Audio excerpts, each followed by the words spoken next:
This is Kural Media, your trusted source for global news. இது குரல் media செய்திகள்.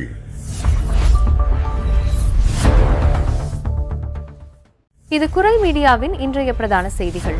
செய்திகளை வாசிக்கும் நான் கோகுலநாதன் தமிழினி. முதலில் தலைப்புச் செய்திகள். மத்திய கிழக்கில் உருவாகியுள்ள போர் சூழல் காரணமாக சில விமான சேவைகளை ரத்து செய்வதாக ஏர் பிரான்ஸ் அறிவிப்பு.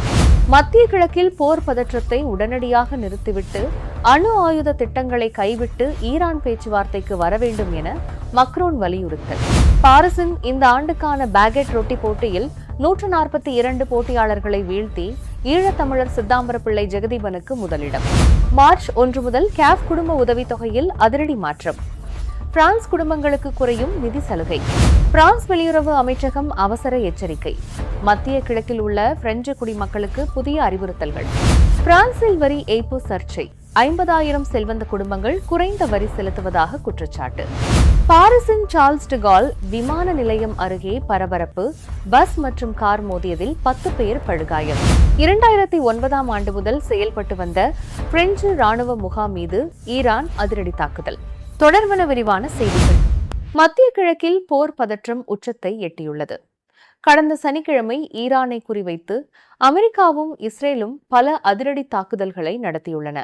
இதற்கு பதிலடி கொடுக்கும் விதமாக ஈரான் வளைகுடா பிராந்தியத்தில் அடுத்தடுத்து ஏவுகணை தாக்குதல்களை தொடுத்துள்ளது.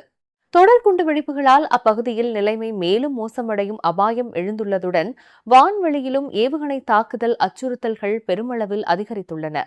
இந்த பதற்றமான சூழ்நிலையை கருத்தில் கொண்டு பிரான்சின் தேசிய விமான சேவை நிறுவனமான ஏர் பிரான்ஸ் பயணிகளின் பாதுகாப்பை கருதி இஸ்ரேலின் டெல் அவீவ், லெபனானின் பெய்ரூட், அமீரகத்தின் துபாய் மற்றும் சவுதி அரேபியாவின் ரியாத் ஆகிய நகரங்களுக்கான அனைத்து விமான சேவைகளையும் வருகிற செவ்வாய்க்கிழமை வரை தற்காலிகமாக நிறுத்தியுள்ளது.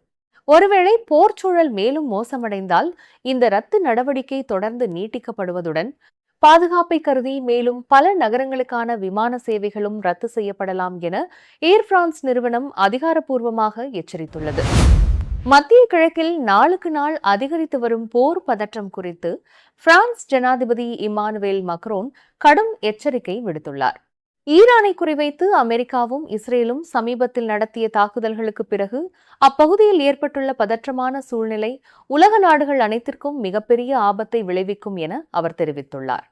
சர்வதேச அமைதி மற்றும் பாதுகாப்பிற்கு கடுமையான அச்சுறுத்தலை ஏற்படுத்தியுள்ள இந்த மோதல்களை உடனடியாக நிறுத்த வேண்டும் என வலியுறுத்தியுள்ள அவர் இதுகுறித்து விவாதிக்க ஐக்கிய நாடுகள் பாதுகாப்பு சபையின் அவசர கூட்டத்தை கூடும்படி கோரிக்கை விடுத்துள்ளார். மேலும் பிரான்சின் தேசிய பாதுகாப்பையும் மத்திய கிழக்கில் உள்ள பிரெஞ்சு குடிமக்கள் மற்றும் நட்பு நாடுகளின் நலன்களையும் பாதுகாக்க தேவையான அனைத்து முன்னெச்சரிக்கை நடவடிக்கைகளும் எடுக்கப்பட்டுள்ளதாக அவர் உறுதியளித்துள்ளார்.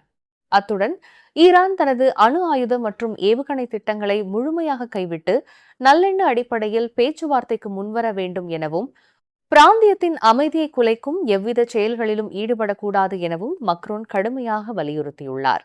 இந்த பதற்றமான சூழ்நிலையை கையாள ஐரோப்பிய மற்றும் மத்திய கிழக்கு நாடுகளின் தலைவர்களுடன் பிரான்ஸ் தொடர்ந்து நெருங்கிய தொடர்பில் இருப்பதாகவும் அவர் குறிப்பிட்டுள்ளார். பாரிஸின் கலாச்சார அடையாளங்களில் ஒன்றான பாரம்பரிய பாகெட் ரொட்டி தயாரிக்கும் போட்டியில் ஈழத்தமிழரான சித்தாம்பரப்பிள்ளை ஜெகதீபன் சாதனை படைத்துள்ளார்.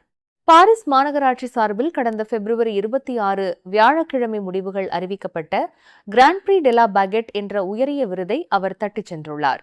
பாரிஸின் 14ஆம் வட்டாரத்தில் 103 ரூ டிடாட் என்ற முகவரியில் அவர் நடத்தி வரும் ஃபோர்னில் டிடாட் பேக்கரி தனது முதல் முயற்சியிலேயே இந்த மாபெரும் வெற்றியை பதிவு செய்துள்ளது.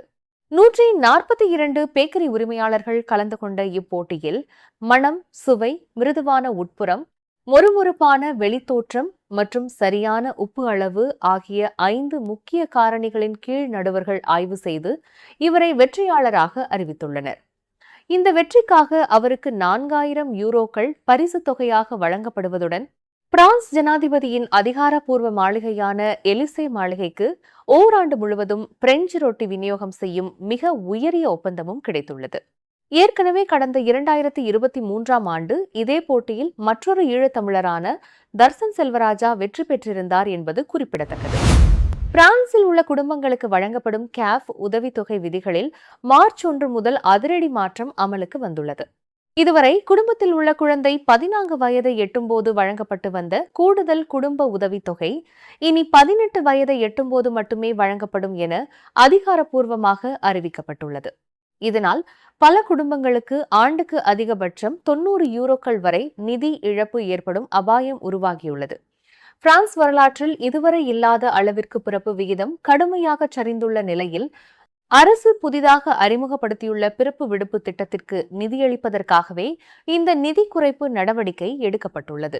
பழைய விதிகளின்படி 2 குழந்தைகள் உள்ள குடும்பத்தில் இளைய குழந்தை 14 வயதை எட்டும் போதும் 3 அல்லது அதற்கும் மேற்பட்ட குழந்தைகள் இருந்தால் ஒவ்வொரு குழந்தையும் 14 வயதை எட்டும் போதும் இந்த உதவித்தொகை உயர்வு வழங்கப்பட்டது.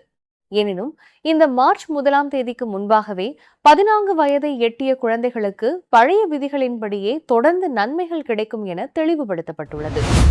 மத்திய கிழக்கில் உருவாகியுள்ள போர் பதற்றத்தை தொடர்ந்து பிரான்ஸ் வெளியுறவு அமைச்சகம் தனது குடிமக்களுக்கான அவசர பாதுகாப்பு அறிவுறுத்தல்களை புதுப்பித்துள்ளது. அமெரிக்காவும் இஸ்ரேலும் இணைந்து ஈரான் மீது நடத்திய தாக்குதல்களுக்கும் அதற்கான ஈரானின் பதிலடி நடவடிக்கைகளுக்கும் பின்னர் இந்த உச்சக்கட்ட எச்சரிக்கை விடுக்கப்பட்டுள்ளது. இதன்படி ஈரான் மற்றும் இஸ்ரேலில் வசிக்கும் பிரெஞ்சு குடிமக்கள் மிகுந்த எச்சரிக்கையுடன் இருக்குமாறும், ஈரானில் உள்ளவர்கள் அத்தியாவசிய தேவைகளுக்கு மட்டுமே வீட்டை விட்டு வெளியேறவும், போதிய உணவு மற்றும் தண்ணீரை இருப்பில் வைத்துக் கொள்ளவும் அறிவுறுத்தப்பட்டுள்ளனர். இஸ்ரேலில் அவசர நிலை அறிவிக்கப்பட்டுள்ளதால் அங்குள்ள பிரெஞ்சு குடிமக்கள் பாதுகாப்பான பதுங்கு குழிகள் மற்றும் தங்குமிடங்களுக்கு அருகிலேயே இருக்க கேட்டுக் கொள்ளப்பட்டுள்ளனர். மேலும் ஐக்கிய அரபு அமீரகத்தில் ஏவுகணை தாக்குதல் அபாயம் இருப்பதாகவும் கத்தார் நாட்டிற்கு பயணம் செய்வதை தவிர்க்குமாறும் பிரான்ஸ் அரசு கடுமையாக எச்சரித்துள்ளது. வான்வழி போக்குவரத்துகள் கடுமையாக பாதிக்கப்பட வாய்ப்புள்ளதால் மத்திய கிழக்கில் உள்ள பிரெஞ்சு குடிமக்கள் அனைவரும் உடனடியாக அரசின் ஆரியன் இணையதளத்தில் தங்களை பதிவு செய்து கொண்டு உள்ளூர் அதிகாரிகளின் அறிவுறுத்தல்களை கண்டிப்பாக பின்பற்றுமாறும் வெளியுறவு அமைச்சகம் வலியுறுத்தியுள்ளது. பிரான்சில் சுமார் 50,000 செல்வந்த குடும்பங்கள் தங்களது மாபெரும் நிதி சொத்துக்களுடன் ஒப்பிடுகையில் மிக குறைந்த அளவிலான வருமான வரியையே செலுத்துவதாக முன்னாள் பொருளாதார அமைச்சர் எரிக் லொம்பார்ட் குற்றம் சாட்டியுள்ளார். நிலச்செல்வ வரி செலுத்த தேவையில்லாத, அதே சமயம் அதிக அளவில் நிதி முதலீடுகளை குவித்துள்ள குடும்பங்களும் இதில் அடங்குவார்கள். இவர்கள் சட்டப்பூர்வமான சில வரி மேம்படுத்தல் முறைகளை பயன்படுத்தி தங்களின் வரிச்சுமையை கணிசமாக குறைத்துக் கொள்வதாக அவர் சுட்டிக்காட்டியுள்ளார். இந்த விவகாரம் பிரான்சின் மொத்த மக்கள் தொகையில் 0.1% முதல் 0.3% வரையிலான பெரும் பணக்காரர்களை பற்றியது என்பதால் இது குறித்து ஆழமான ஆய்வு தேவை என அவர் வலியுறுத்தியுள்ளார். மேலும் ஒட்டுமொத்தமாக பிரான்சில் 53% குடும்பங்கள் வருமான வரி செலுத்தாத நிலையில் வெறும் வருமானத்தை மட்டும் அடிப்படையாக கொள்ளாமல் சொத்து மற்றும் நிதி சேமிப்புகளின் அடிப்படையிலும் வரி விதிக்கப்பட வேண்டும் என்ற கோரிக்கை வலுத்துள்ளது. இதுகுறித்து விரிவான பகுப்பாய்வு செய்ய அரசு உறுதியளித்துள்ளதுடன் பெரும் செல்வந்தர்களின் வரி பங்களிப்பு குறித்து விசாரிக்க தேசிய சபையும் சிறப்பு குழு ஒன்றை அமைத்துள்ளது. பாரிஸில் உள்ள சார்ல்ஸ் டிகால் சர்வதேச விமான நிலையத்திற்கு அருகே நேற்று காலை நிகழ்ந்த சாலை விபத்தில் சிறுவன் உட்பட 10 பேர் காயமடைந்துள்ளனர். காலை 8:30 மணியளவில் பயணிகள் விமான நிலையத்தை நோக்கி விரைந்து கொண்டிருந்த பரபரப்பான நேரத்தில் பஸ் ஒன்றும் கார் ஒன்றும் எதிர்பாராத விதமாக மோதி விபத்துக்குள்ளாகின. இந்த விபத்தில் 2.5 வயது சிறுவன் உட்பட 10 பேர் காயமடைந்த நிலையில் அவர்களில் 7 பேர் மேலதிக சிகிச்சைக்காக மருத்துவமனையில் அனுமதிக்கப்பட்டுள்ளனர். விபத்து நடந்த இடத்திற்கு உடனடியாக விரைந்த 15 தீயணைப்பு படையினர் துரிதமாக மீட்பு பணிகளில் ஈடுபட்டனர். இந்த விபத்தால் அப்பகுதியில் போக்குவரத்து நெரிசல் ஏற்பட்ட போதிலும் காவல்துறையினர் விரைந்து செயல்பட்டு போக்குவரத்தை உடனடியாக சீர் செய்தனர். ஈரானின் உச்சபட்ச தலைவர் அயதுல்லா அலி காமேனி அமெரிக்க மற்றும் இஸ்ரேலிய கூட்டு தாக்குதலில் கொல்லப்பட்டதை தொடர்ந்து இதற்கு பதிலடி கொடுக்கும் விதமாக வளைகுடா நாடுகள் மீது ஈரான் ஏவுகணை மற்றும் ட்ரோன் தாக்குதல்களை நடத்தி வருகிறது. இதன் ஒரு பகுதியாக ஐக்கிய அரபு அமீரகத்தின் அபுதாபியில் அமைந்துள்ள கேம்ப் த லபாய்ஸ் எனப்படும் பிரெஞ்சு கடற்படை ராணுவ முகாமை குறிவைத்து ஈரான் அதிரடி தாக்குதலை மேற்கொண்டுள்ளது. மேலும் முகாமின் ஒரு பகுதி தீப்பற்றி எரியும் காட்சிகளும் வெளியாகியுள்ளது. அமெரிக்கா மற்றும் இஸ்ரேல் இணைந்து ஈரான் மீது நடத்திய தாக்குதலில் பிரான்ஸ் நேரடியாக பங்கேற்கவில்லை என்றாலும் கடந்த 2009ஆம் ஆண்டு முதல் அபுதாபியில் செயல்பட்டு வரும் இந்த பிரெஞ்சு தளத்தை ஈரான் குறிவைத்துள்ளது தற்போது உலக நாடுகளை அதிர்ச்சியடைய செய்துள்ளது. எனினும் இந்த தாக்குதலில் எவருக்கும் எவ்வித உயிரிழப்போ அல்லது காயமோ ஏற்படவில்லை என்றும் சிறிய அளவிலான பொருள் சேதம் மட்டுமே ஏற்பட்டுள்ளதாகவும் பிரான்ஸ் மற்றும் அமீரக பாதுகாப்பு துறைகள் அதிகாரப்பூர்வமாக உறுதிப்படுத்தியுள்ளன. நீங்கள் இதுவரை கேட்டது குரல் மீடியாவின் பிரதான செய்திகள். மேலும் இதுபோன்ற செய்திகளை அறிய குரல் மீடியாவை சப்ஸ்கிரைப் செய்யுங்கள்.